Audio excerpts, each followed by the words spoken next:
नमस्कार, आप सभी का एक बार फिर से the world sky weather YouTube channel पर हार्दिक स्वागत है। आज के इस वीडियो में अगले 20 दिनों के दौरान देश भर में किस प्रकार मौसमी हलचल देखने को मिल सकती है, इसके बारे में एक महत्वपूर्ण जानकारी दी जाएगी, जिसमें हर वेदर सिस्टम के बारे में जानकारी देंगे। जैसे कि आने वाले दिनों के दौरान बंगाल की खाड़ी में सिस्टम बनने की संभावनाएं हैं, तो जो सिस्टम बंगाल की खाड़ी में बनेगा उसका असर देश के किन किन हिस्सों में देखने को मिल सकता है, कहां कहां उस सिस्टम की वजह से बारिश और तेज हवाएं चल सकती है, इसके बारे में इस वीडियो में काफ़ी अच्छी जानकारी दी जाएगी। साथ ही उत्तर पश्चिम भारत के हिस्सों पर अब जल्द सक्रिय पश्चिमी विक्षोभ की दस्तक होने वाली है, तो जो सक्रिय पश्चिमी विक्षोभ आएंगे उनका असर उत्तर भारत, मध्य भारत और पूर्वी भारत के हिस्सों में किन किन क्षेत्रों में बारिश और ओलावृष्टि की गतिविधियों के रूप में आने वाले 15 से 20 दिनों के दौरान दर्ज होगा, इसके बारे में भी जानकारी इसी वीडियो में दी जाएगी। तो कुल मिलाकर काफ़ी विशेष वीडियो होने वाला है हर वेदर सिस्टम को लेकर, तो आप सभी इस वीडियो को पूरा ज़रूर देखिएगा। और अगर आप इस चैनल पर पहली बार आए हैं तो इस चैनल को सब्सक्राइब और इस वीडियो को लाइक करना न भूलें। तो सबसे पहले जो मैप आप अपनी स्क्रीन पर देख रहे हैं, यह मैप 26 दिसंबर से लगाकर 4 जनवरी के मध्य देश भर में बनने वाले मौसमी सिस्टम व उनसे होने वाली बारिश को लेकर बनाया गया है। इस मैप को देखकर आप समझ सकते हैं आने वाले दिनों के दौरान उत्तर पश्चिम भारत के हिस्सों पर वेस्टर्न डिस्टर्बेंस की वजह से बारिश होने की संभावनाएं हैं, वहीं बंगाल की खाड़ी में भी हलचल बढ़ने की संभावनाएं हैं। सबसे पहले बंगाल की खाड़ी के सिस्टम की ही बात करेंगे, तो बंगाल की खाड़ी में अगले 24 घंटों के बाद दक्षिणी हिस्सों पर एक नया चक्रवाती हवाओं का क्षेत्र बनता हुआ देखा जाएगा, जो कि 28 से 30 दिसंबर के मध्य के समय में बंगाल की खाड़ी के काफ़ी दक्षिणी हिस्सों पर एक नया लो प्रेशर एरिया बन सकता है। इस सिस्टम के वजह से पूर्वी हवाओं का चलन तमिलनाडु और दक्षिणी आंध्र प्रदेश पर अच्छा खासा देखने को मिल सकता है। इसी वजह से 30 दिसंबर से लगाकर 2 जनवरी के मध्य के समय में कोस्टल तमिलनाडु और दक्षिण पूर्वी दक्षिण पश्चिमी आंध्र प्रदेश के तटीय हिस्सों में अलग अलग स्थानों पर बारिश की गतिविधियां दर्ज हो सकती है। इस सिस्टम का विशेष असर इन्हीं क्षेत्रों में होने की संभावनाएं रहेंगी। उसके बाद 3 से 6 जनवरी के मध्य के समय में यह सिस्टम वापस वेस्टर्न डिस्टर्बेंस के साथ इंटरैक्ट करके पूर्वी दिशा की तरफ बढ़ता हुआ देखा जाएगा, जिसकी वजह से जैसे जैसे यह सिस्टम भारत से दूर जाएगा इसका कोई विशेष असर भारत के किसी भी राज्य पर पड़ने की संभावनाएं नहीं रहेंगी। अब अगर वेस्टर्न डिस्टर्बेंस के बारे में बात की जाए, तो पहला पश्चिमी विक्षोभ अगले 24 से 48 घंटों के दौरान उत्तर पश्चिम भारत के हिस्सों पर दस्तक देगा, जो कि कमजोर प्रकृति का होगा। इसकी वजह से लेह लद्दाख, जम्मू कश्मीर और हिमाचल प्रदेश के उत्तरी हिस्सों में कुछ हल्की बारिश और हल्की बर्फबारी की गतिविधियां दर्ज हो सकती है। हालांकि 30 दिसंबर से लगाकर 2 जनवरी के मध्य के समय में उत्तर पश्चिम भारत के हिस्सों पर एक मध्यम प्रकृति का पश्चिमी विक्षोभ दस्तक देगा, जिसकी वजह से जम्मू कश्मीर, हिमाचल प्रदेश, लेह लद्दाख, गिलगित बलूचिस्तान के कई इलाकों में हल्की से मध्यम बारिश और बर्फबारी की गतिविधियां दर्ज की जाएगी। जिस प्रकार पिछले दिनों आए वेस्टर्न डिस्टर्बेंस की वजह से जम्मू कश्मीर के उत्तरी पहाड़ों में भारी बर्फबारी की गतिविधियां दर्ज की गई, ठीक उसी प्रकार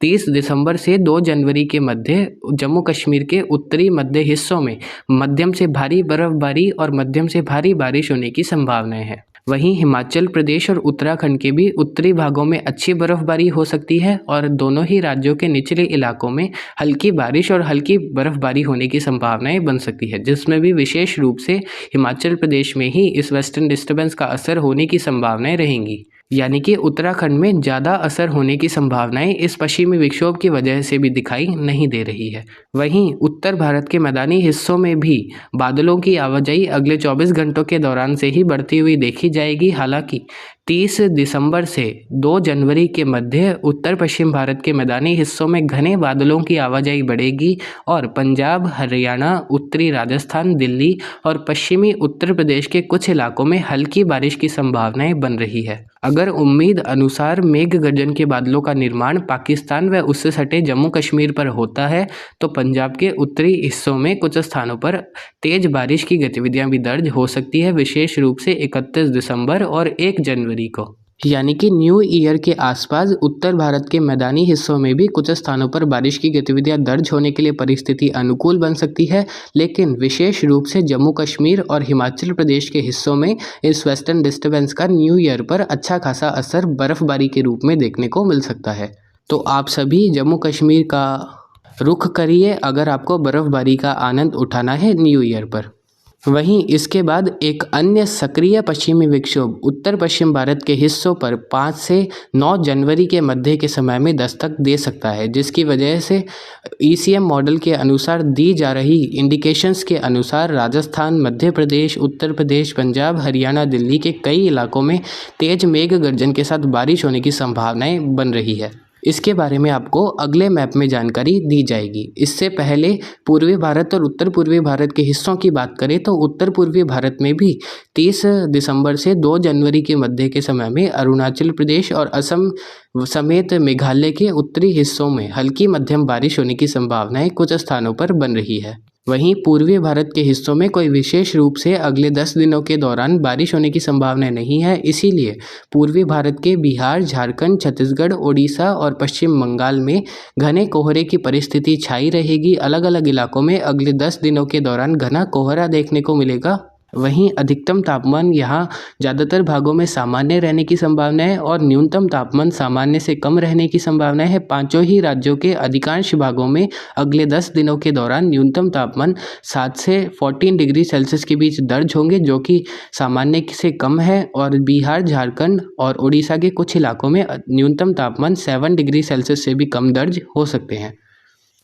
वहीं पंजाब, हरियाणा, दिल्ली, उत्तर प्रदेश और राजस्थान के अधिकांश क्षेत्रों में अगले 10 दिनों के दौरान न्यूनतम और अधिकतम तापमान फ्लक्चुएट करते रहेंगे। अधिकतम तापमान सामान्य के आसपास, वहीं न्यूनतम तापमान सामान्य से कम रहने की संभावना है। जैसे ही वेस्टर्न डिस्टर्बेंस आएगा 1 से 2 दिनों के लिए न्यूनतम तापमान में कुछ बढ़ोतरी होगी, लेकिन वेस्टर्न डिस्टर्बेंस के जाने के बाद 2 से 6 जनवरी के मध्य के समय में उत्तर भारत के ज़्यादातर भागों में अच्छी खासी व व्यापक सर्दी का दौर देखने को मिलेगा। न्यूनतम तापमान इन पांचों ही राज्यों के अधिकांश भागों में 4 से 8 डिग्री सेल्सियस के बीच दर्ज हो सकते हैं और कुछ इलाकों में 0 से 4 डिग्री सेल्सियस के बीच भी पंजाब, हरियाणा और उत्तरी राजस्थान के हिस्सों में न्यूनतम तापमान दर्ज होने की वजह से पाला जमने की परिस्थिति उत्पन्न होगी। घना कोहरा अगले 24 घंटों के बाद एक बार फिर से उत्तर भारत के मैदानी हिस्सों में भी दस्तक देगा। पंजाब, हरियाणा, राजस्थान, मध्य प्रदेश समेत उत्तर प्रदेश के विभिन्न हिस्सों में घना कोहरा 28 से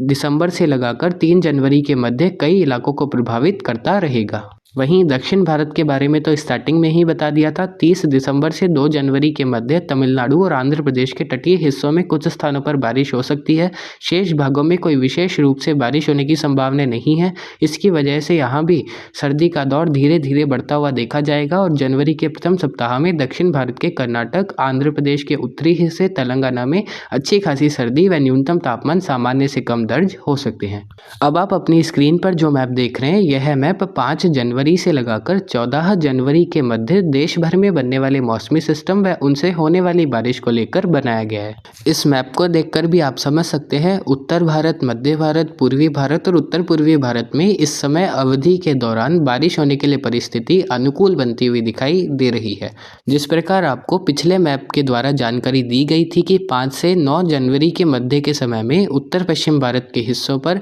एक सक्रिय पश्चिमी विक्षोभ आने के लिए ईसीएम मॉडल के अनुसार इंडिकेशंस दिए जा रहे हैं। तो अगर ईसीएम मॉडल का आउटलुक सही होता है तो 5 से 9 जनवरी के मध्य के समय में उत्तरी गुजरात, राजस्थान के कई इलाके, मध्य प्रदेश के भी ज़्यादातर हिस्सों में हल्की से मध्यम बारिश मेघ गर्जन के साथ देखने को मिल सकती है। कुछ स्थानों पर तेज बारिश की गतिविधियां भी दर्ज हो सकती है। अगर इस प्रकार का वेस्टर्न डिस्टर्बेंस ईसीएम मॉडल जो दिखा रहा है उसके अनुसार ही आता है तो वहीं जम्मू कश्मीर, हिमाचल प्रदेश, उत्तराखंड, पंजाब, हरियाणा, दिल्ली, उत्तर प्रदेश के भी कई इलाकों में उस वेस्टर्न डिस्टर्बेंस की वजह से मध्यम से अच्छी बारिश होने की संभावनाएं दिखाई दे रही है। कुछ स्थानों पर भारी ओलावृष्टि भी हो सकती है अगर इसी तीव्रता का पश्चिमी विक्षोभ उत्तर पश्चिम भारत के हिस्सों पर दस्तक देता है तो। लेकिन अभी इस वेस्टर्न डिस्टर्बेंस को लेकर कंफर्मेशन नहीं हुआ है, यानी कि अभी इसमें पूरी तरह से सटीकता नहीं आई है कि यह वेस्टर्न डिस्टर्बेंस आएगा या नहीं, और अगर आता है तो इसकी तीव्रता क्या होती है। अगले 3 से 4 दिनों के दौरान इस वेस्टर्न डिस्टर्बेंस की तीव्रता को लेकर पूरी तरह से कंफर्मेशन आ जाएगा। फिलहाल तो जनवरी, फरवरी और मार्च माह में उत्तर पश्चिम भारत के हिस्से वहीं मध्य पूर्वी भारत के कई इलाकों में अनसीजनल रेन होने के लिए ही इंडिकेशंस काफ़ी अच्छे मिल रहे हैं। और the world sky weather channel ने सर्दी के दूसरे पखवाड़े में उत्तर मध्य पूर्वी भारत के हिस्सों में सामान्य से अधिक बारिश का ही पूर्वानुमान दिया था। अब देखने वाली बात यह होगी कि यह पूर्वानुमान कितना अधिक सटीक बैठता है। वेस्टर्न डिस्टर्बेंस के आगे बढ़ने की वजह से 9 से 13 जनवरी के मध्य के समय में एक हल्का कन्वर्जेंस जोन पूर्वी भारत के हिस्सों पर भी बन सकता है, जिसकी वजह से बिहार, झारखंड, छत्तीसगढ़, ओडिशा के उत्तरी भाग और पश्चिम बंगाल में भी कुछ स्थानों पर हल्की से मध्यम बारिश होने के लिए संकेत मिल रहे हैं। उत्तर पूर्वी भारत में भी 9 से 13 जनवरी के मध्य के समय में असम, मेघालय, नागालैंड, मणिपुर, मिजोरम, त्रिपुरा और आसपास के राज्यों में अगर इस प्रकार का कन्वर्जेंस जोन पूर्वी भारत पर बनता है और आगे की तरफ पूर्व की तरफ बढ़ता है तो बारिश की गतिविधियां दर्ज हो सकती है, जिसके बारे में लगातार आपको आगे जानकारी the world sky weather channel देते रहेंगे। वहीं बंगाल की खाड़ी में 27 से 31 दिसंबर के मध्य बनने वाला लो प्रेशर एरिया पूर्व की तरफ अगर जनवरी के प्रथम सप्ताह में बढ़ता है तो उसका असर देश के किसी भी हिस्से पर नहीं होगा, लेकिन अगर जीएफएस मॉडल के अनुसार यह सिस्टम दक्षिण भारत के हिस्सों की तरफ ही जनवरी के प्रथम सप्ताह में आगे बढ़ जाता है तो तमिलनाडु, केरल, कर्नाटक, आंध्र प्रदेश के कई हिस्सों में बारिश की गतिविधियां 5 से 10 जनवरी के मध्य के समय में देखने को मिल सकती है, जिसके बारे में आगे आपको जानकारी देते रहेंगे। तापमान का तो आपको पहले ही बता दिया था। फिलहाल अगले 10 दिनों के दौरान तो तापमान सामान्य से कम ही दर्ज होंगे और जनवरी के शुरुआती पखवाड़े में भी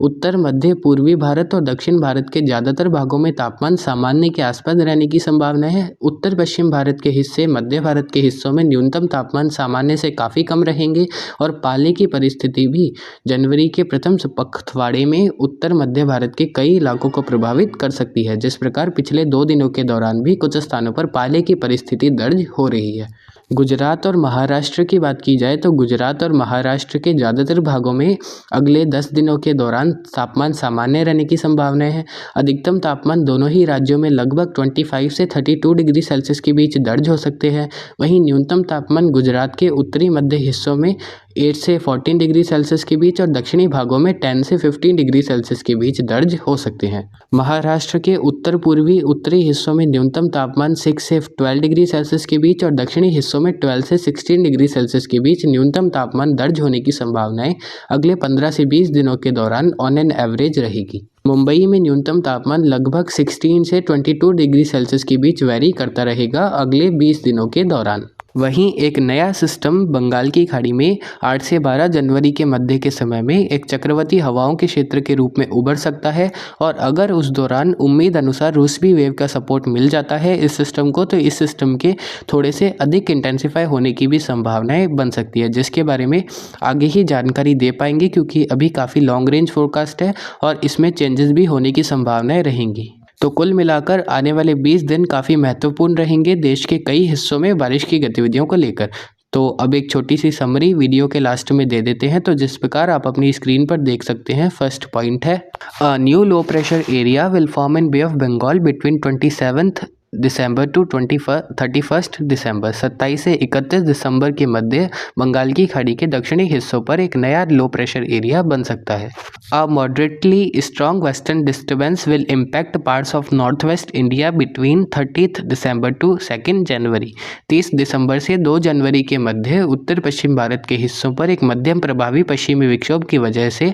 बारिश और बर्फबारी की गतिविधियां होने की संभावनाएं बन रही है। Another cyclonic circulation may form in Bay of Bengal between 8th January to 12th January। 8 से 12 जनवरी के मध्य उत्तर पश्चिम भारत बंगाल की खाड़ी में एक नया चक्रवाती हवाओं का क्षेत्र बन सकता है। One more strong western disturbance will impact parts of northwest and central India in the first fortnight of January। जनवरी के प्रथम पखवाड़े में एक और प्रभावी पश्चिमी विक्षोभ उत्तर पश्चिम भारत वहीं मध्य भारत के कई इलाकों को प्रभावित कर सकता है। Some parts of northwest India will experience heavy rainfall and hailstorm activities too due to these upcoming western disturbance। आने वाले पश्चिमी विक्षोभ की वजह से उत्तर पश्चिम भारत के कुछ स्थानों पर ओलावृष्टि व भारी बारिश भी होने के लिए परिस्थिति अनुकूल बन रही है। Minimum temperature will stay in below normal category over many states of India during the next 20 days. अगले 20 दिनों के दौरान देश के ज़्यादातर हिस्सों में न्यूनतम तापमान सामान्य से कम दर्ज होने की संभावनाएं हैं। वहीं देश के आधे से अधिक जिलों में या फिर राज्यों में न्यूनतम तापमान की स्थिति काफ़ी कम रह सकती है, जिसकी वजह से रात्रि और सुबह के समय उत्तर और मध्य भारत के कुछ स्थानों पर पाला जमने के लिए भी परिस्थिति अनुकूल बन सकती है।